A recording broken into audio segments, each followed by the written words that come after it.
Tere taas! Tere ka minu poolt. Tänases saates anname samuti ülevaate viimastest maailmaturu uudistest. Urvo, hinnad on viimasel ajal väga kõrged olnud. Kuidas meil on läinud hinna fikseerimistega põllumeeste poolt? No, mis siin ikka öelda, vilja kõrged hinnad ja ka eeldatav kõrge saak on toetanud ikkagi fikseerimisi ja seda ka meie puhul, et me oleme ikkagi täheldanud oluliselt suuremat hinnafikseeringute hulka.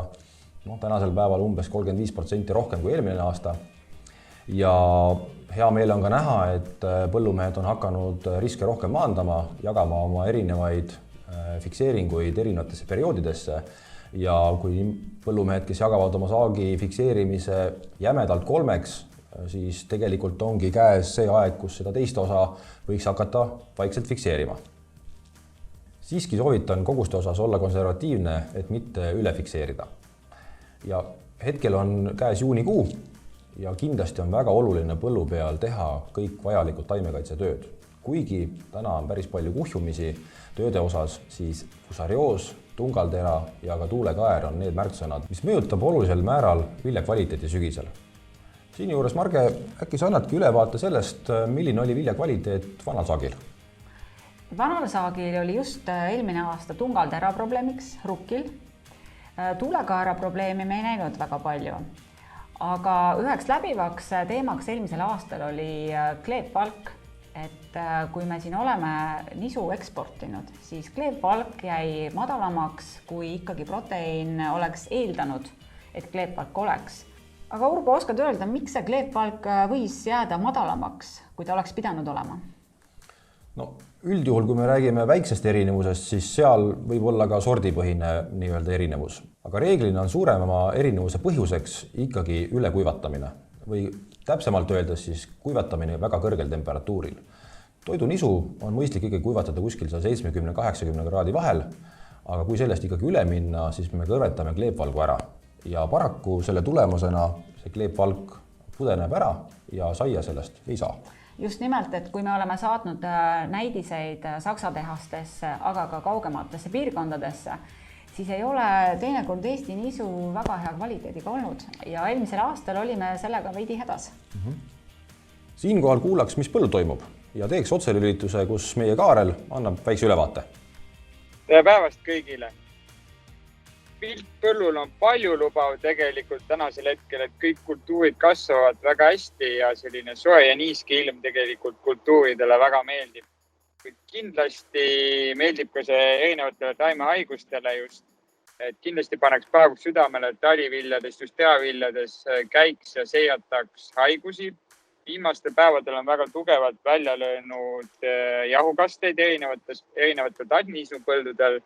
Et kindlasti vaadake ja seijake oma põlde ja vajadusel tehke tõrjet. Päevakohased teemad hakkavad tulema suviteaviljade umbrohutõrje. Esimesed varajasooda külvid on juba isegi jõudnud kõrsuma hakata. Need külvid on muidugi külvatud selline aprilli teises pooles, et seal on juba ka päevakorras kasvureguleerimised. Kindlasti, kellel on veel tegemata rapsil õitsimise aeg fungitsi, siis kindlasti ka tehke seda, sest niiske ja soojus on just valgemädalikule kõige parem kasvulava ja samamoodi ka teaviljades teistele haigustele, et samamoodi see niiske ja soe ilm on ka kultuurile hea, ka taimehaigustele on hea, et seda paneks nagu südamele, et seejake põlde lihtsalt ja vaadake, et kuidas on põldudel olukord. Edukat meelt ja head põlluaega! Aitäh sulle, Kaarel! Aga vaatame, mis vahepeal maailmaturul muutunud on. Eelmine kord, kui me eetris olime, oli Matif 225 ja vahepeal on toimunud väga järsk langus. Matif oli isegi 204.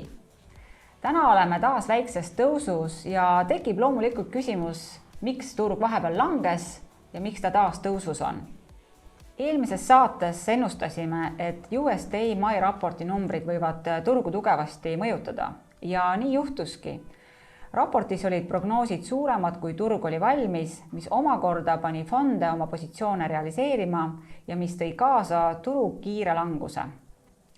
Et võib-olla vaatamegi siis numbritele otsa. sest neid numbreid vaatame meie saadetes ka edaspidi, sest kogu maailm jälgib USDA raporti tulemusi.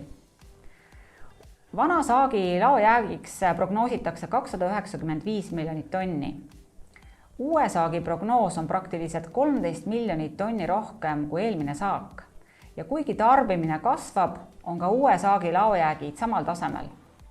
Kuigi laojääk on eelmisest aastast 5 miljoni tonni võrra väiksem, tuleb meeles hoida, et ka üle-eelmine saak oli meil väga hea, on ajalooliselt laoseisud kõrgel tasemel. Kui vaadata nüüd uue saagi prognoose olulisemates piirkondades, siis mida me näeme? Venemaal prognoositakse sama suurt saaki kui eelmisel aastal, 85 miljonit tonni. Ukrainas prognoositakse 4 miljonit tonni rohkem ja Euroopas 8 miljonit tonni rohkem kui eelmisel aastal.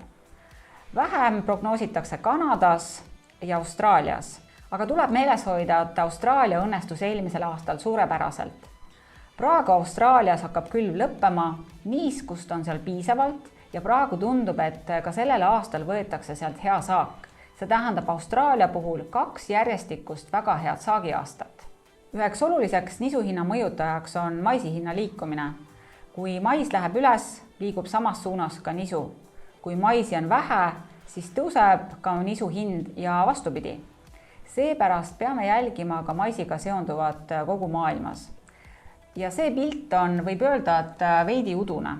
Uut maisisaaki prognoositakse 61 miljonit tonni rohkem kui eelmisel aastal. Riikides saab esile tõsta USA plus 20 miljonit tonni, Ukraina 7 miljonit tonni rohkem, Brasiilia 16 miljonit tonni rohkem kui eelmisel aastal. Ja nüüd ongi õhus küsimus, kui õiged need numbrid ikkagi on.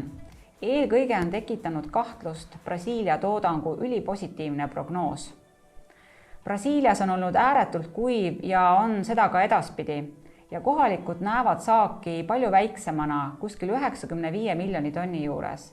Ja selline suur vahe mõjutab igal juhul juba turgu väga tuntavalt, sest Brasiilia mais on oluline nii maailma kui Hiina nõudluse katmiseks. Üldiselt saab maisi kohta väita, et pakkumise ja nõudluse vahekord maisil on väga õhuke ja kui ilmastikuga midagi kusagil juhtub või saak saab olema väiksem kui prognoositakse, mõjutab see kogu turgu. Oluline siinkohal on ära mainida, et Brasiilia hakkab maisi koristama juuni lõpus, juuli alguses ja siis me saame juba teada, kuidas maisi saagikus Brasiilias saab olema. Lisaks Brasiilia kuivusele on tekkinud mustad pilved ka USA ja Kanada kohale. Seal on olnud juba mõnda aega väga kuiv ja nüüd on ees 2 nädalat väga kuiva ilma. Ohus on nii taliviljad kui suviviljad. Külvatud mais ja soja jääb kuiva mulla sisse, mistõttu on tekkinud turul teatav paanikaolukord. Samuti on karta, et Kanada taliraps saab kuiva ilma tõttu kahjustada. Seega eesseisva 2 nädala jooksul on turu mõjutajaks eelkõige USA ja Kanada ilm. Just Kanada kuiva ilma tõttu liikus rapsi hind ka eile ülesse ja täna on Matif juba 530. Ka soja hind on uuesti tõusus peale languse momenti ja on praegu tõusukoridoris. Euroopas on ilm aga väga ilus ja nüüd peale jahedate vihmasperioodi on kätte jõudnud suvesoojus. Samuti on Venemaal head ilmastikutingimused. Seega kokkuvõttes saab öelda, et järgnevad nädalad oleme samuti ilmastikuturust mõjutatud ja vaatame, kuidas siis hinnad edasi liiguvad. Selleks korraks ongi kõik. Kohtumiseni juba järgmisel korral. Kohtumiseni!